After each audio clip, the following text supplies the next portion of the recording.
Tapi ini lucunya, karena baru ini gue denger ada suatu jembatan di Rukia, makanya jadi viral nih di X dan dibuat memes sama akun @txtdri media.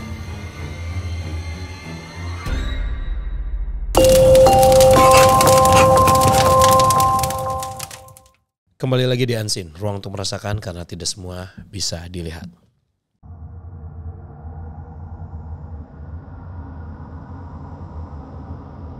Belum lama ini, gue lihat salah satu postingan di X, kalau misalnya ada jembatan di Batam yang katanya di Rukia.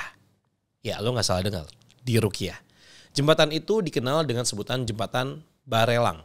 Bingung kan lu Pade maksudnya?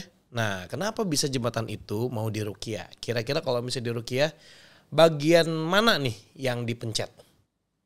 Oke lah, kita bahas di Unseen episode kali ini.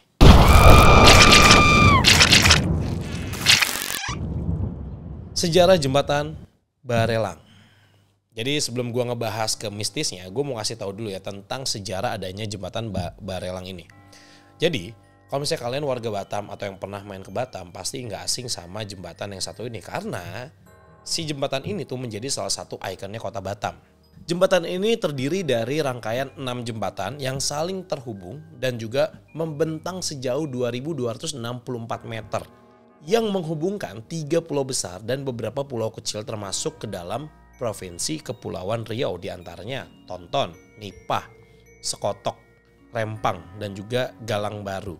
Nah, nama jembatan ini sendiri merupakan akronim dari 3 pulau besar yang dihubungkan oleh jembatan ini, yaitu Pulau Batam, Pulau Rempang, terus juga ada Pulau Galang. Jadi Barelang ya. Nah, si ke-6 rangkaian jembatan itu tiap bagiannya diberi nama berdasarkan nama-nama raja yang pernah berkuasa pada zaman kerajaan Melayu Riau pada abad 15 sampai 18 Masehi. Kurang lebih kayak gini penjabaran nama setiap jembatan. Jembatan Tengku Visabilillah dengan panjang 642 meter menghubungkan Pulau Batam ke Pulau Tonton. Jembatan Narasinga dengan panjang 420 meter menghubungkan Pulau Tonton ke Pulau Nipah. Nah, jembatan Raja Ali Haji dengan panjang 270 meter menghubungkan Pulau Nipah ke Pulau Setoko. Jembatan Sultan Zainal Abidin yang panjangnya 365 meter menghubungkan Pulau Sekoto ke Pulau Rempang. Jembatan Tuanku Tambusai yang panjangnya 385 meter menghubungkan Pulau Rempang ke Pulau Galang. Nah, jembatan Raja Kecik dengan panjang 180 meter menghubungkan Pulau Galang ke Pulau Galang Baru. Nah, gak cuma itu aja. Jembatan ini juga diberi nama sebagai Jembatan Habibie. Kenapa bisa? Karena memang pembangunan jembatan ini diprakarsai oleh B.J. Habibie. Mitos Jembatan Barelang. Di balik keindahannya, Jembatan Barelang juga menyimpan sisi mistis yang sering dirasakan oleh para pengendara yang melewati jembatan tersebut. Nah, yang pertama ini adanya larangan mengambil buah mengkudu di jembatan Barelang. Nah, biasanya kan kita sering nih dengar larangan ambil bunga atau tumbuhan di gunung ya. Nah, ini malah larangan ambil buah di jembatan. Nah, jadi untuk mitos satu ini gue baru dengar juga sih ya, tapi kenapa ya gitu kan. Nah, mitosnya kalau kalian dengan sengaja mengambil buah mengkudu yang ada di sekitar jembatan, katanya akan ada makhluk astral yang akan mengikuti diri kalian sampai ke rumah dan membuat diri kalian jadi sial. Hal ini diperkuat dari cerita masyarakat yang udah tersebar dari mulut ke mulut. Karena dulu ada satu keluarga yang mau pergi ke kampung Vietnam. Nah, kebetulan letaknya itu dekat sama si jembatan Barelang. Tapi memang sekarang udah jadi kampung angker dan banyak makam veteran perang Vietnam. Nah, si bapak ini malah metik buah mengkudu satu kantong plastik penuh tuh ya. Padahal si bapak tahu kalau misalnya hal itu pamali, tapi ya dia tetap ngelakuin aja gitu. Alhasil selama di perjalanan pulang, mereka mengalami kejadian aneh. Mobil yang mereka kendarai nyaris masuk jurang dan gak tahu kenapa setirnya itu kayak gak bisa digerakin. Sampai akhirnya tiba di rumah, hal aneh ini terus tetap menghantui satu keluarga itu. Si ibu ngaku melihat bayangan hitam di dalam rumah. Nah, si bapaknya pun dihampiri sama sosok nenek tua yang bilang, "Kembalikan apa yang kau ambil di jembatan Barelang." Nah, pada akhirnya satu keluarga tersebut mengembalikanlah kembali si buah mengkudu itu di sekitaran pemakaman. Dan sejak saat itu satu keluarga tersebut tidak diganggu oleh makhluk astral tersebut. Ini kenapa gue merinding dengar suara gue sendiri ya. Selain mitos itu, ada juga nih benda keramat berupa pohon kelapa bercabang 7 yang sering diomongin sama warga sekitar. Nah ini letaknya si pohon itu tuh gak jauh dari jembatan Barelang, tepatnya berada di kampung Belongkeng. Ya, yang mana keberadaan kampung itu di antara jembatan 4 dan juga jembatan 5 Barelang. Anehnya, pohon ini tiba-tiba tumbuh di kampung itu dan munculnya pun langsung bercabang 7. Padahal pohon kelapa termasuk jenis tumbuhan yang berkeping tunggal alias monokotil ya. Makanya keunikan dari si pohon ini disalahartikan sama masyarakat sekitar. Banyak yang percaya kalau pohon kelapa ini dijaga oleh siluman setengah ular dan setengah manusia. Dan tiap siluman itu menghuni tiap cabang pohon tersebut. Jadi ada 7 siluman sejenis. Nah selain kedua mitos itu ada juga nih mitos tentang kehadiran buaya bermata 1. Di bawah jembatan Barelang itu ada danau nih ya, terbentang luas. Seperti kayak Waduk Sei Harapan dan juga Waduk Muka Kuning. Nah di kedua waduk ini selalu dipenuhi sama pemancing dan juga para keluarga yang ingin liburan. Nah ada salah satu pemancing yang menaiki perahu lagi mancing di dekat jembatan Barelang pas malam hari. Tapi di situ si pemancing juga nggak dapat sepeser ikan pun gitu kan. Tiba-tiba si pemancing ini dibuat kaget karena melihat seekor buaya yang cukup besar mendatangi perahunya. Anehnya si buaya ini bisa berbicara dan juga menyuruh si pemancing ini untuk pergi dengan kalimat, "Heh, jangan mancing di sini." Nah si pemancing itu kaget dan mencoba mencari asal suara tersebut. Ketika dicari buaya itu udah menghilang dan pemancing tersebut langsung mengangkat jangkarnya dan pergi ke tempat mancing lainnya. Nah pas di tempat mancing yang baru, malah mendapatkan ikan besar dan dipercaya keberuntungan itu akibat dari si buaya bermata 1 tersebut. Selain mitos itu, ada juga fakta mengerikan yang sampai membuat pemerintah setempat ini turun tangan dengan meruqyah jembatan Barelang. Ya, fakta mengenai banyaknya kejadian di jembatan Barelang. Bisa dibilang tempat ini tuh jadi destinasi favorit untuk melakukan hal tidak terpuji tersebut. Dan masalahnya, ini udah banyak banget kasus dengan terjun dari jembatan ini dan hampir semuanya berakhir meninggal dunia. Bahkan dari catatan Ditpam Batang ya di jembatan Barelang setidaknya ada 15-20 kasus per tahun.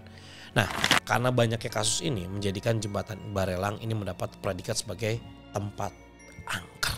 Nah masyarakat sekitar ini percaya kalau misalnya kebanyakan yang melakukan ini pasti memiliki pikiran yang kosong sehingga bisa dibujuk dengan mudah sama makhluk gaib di sekitar jembatan untuk melompat. Nah salah satu kasus nyata menghilangnya seorang pria di jembatan 5 Barelang juga viral nih di Batam, yaitu mengenai Jeffrey yang hidupnya di jembatan 5 Barelang dengan tubuhnya hilang sampai sekarang. Padahal mobilnya ditemukan oleh si adik di pinggir jembatan dengan keadaan terparkir dan juga kosong. Ada juga nih sendal si Jeffrey yang mengapung di pesisir danau. Tapi entah kenapa Jeffrey ini bagai hilang ditelan lautan. Nah makanya pada Juli tanggal 19 hari Jumat 2024 pemerintah setempat melakukan ruqyah untuk meminimalisasi maraknya kejadian di sekitar jembatan Barelang tersebut. Yang mana katanya ini salah satu penyebabnya karena bisikan makhluk gaib. Dan kegiatan ruqyah itu dimulai dari pelaksanaan sholat hajat 2 rakaat, lalu dilanjutkan dengan sholat gaib dan memanjatkan doa keselamatan dan juga ketentraman di area jembatan Barelang. Dan kemudian kegiatan itu dilanjutkan dengan penyiraman air yang telah dibacakan doa-doa. Dan penyiraman air yang telah didoakan itu juga dilakukan sepanjang tepi jembatan Barelang. Nah tapi ini lucunya, karena baru ini gue denger ada suatu jembatan di ruqyah, makanya jadi viral nih di X dan dibuat memes sama akun @txtdri media. Nah coba kita baca beberapa komentarnya ya. Coba ada gak komentarnya? Kita baca dulu bentar biar gak penasaran. Ini meme ya, oke. Minum dulu guys.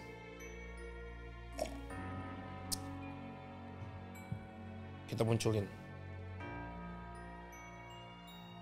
Sering jadi lokasi bunuh diri jembatan Barelang Batam di ruqyah. Kita lihat komentarnya. Udah bener di ruqyah, soalnya kalau dipasang pagar pengaman nanti dikiloin. Iya lagi. Next. Warga dan pemerintah Indonesia banyak yang unik, beragam macam model, pemikiran dan juga idenya tuh di luar nalar semua. Kelewat jenius. Jurik gak salah apa-apa kena fitnah mulu. Iya ya. Ya karena yang ya apapun pengaruh, ya entah itu bisikan dan segala macam, itu balik lagi ke diri kita sih sebenarnya. Karena yang punya kendali akan diri kita ya kita, pikiran kita, jiwa kita dan semuanya. Itu sih. Ini lucu nih yang komen. Einstein pun bingung menjelaskan ini. Oke. Next. Pemerintah sudah berusaha maksimal. Ada sindiran ya ini. Oke lah. Apapun masalahnya, ruqyah tetap solusinya. Oke. Lagian ada-ada aja Indo. Emangnya jembatan beragama? Mungkin ini pakar ruqyah kali ya yang bisa menjelaskan. Ini mau ngusir si manis. Jembatan Ancol kalau itu Wan Barelang. Salah dia ini, salah. Memajukan UMKM biar job Ustadz gak sepi tengah dolar yang meroket. Gak komen gue. Oh logis sih kalau dibikin pagar nanti ada dikiloin lah. Bau dicuri lah, belum lagi orang Indo itu kreatif. Pagar segitu mah tinggal manjat doang tetap bisa bundir.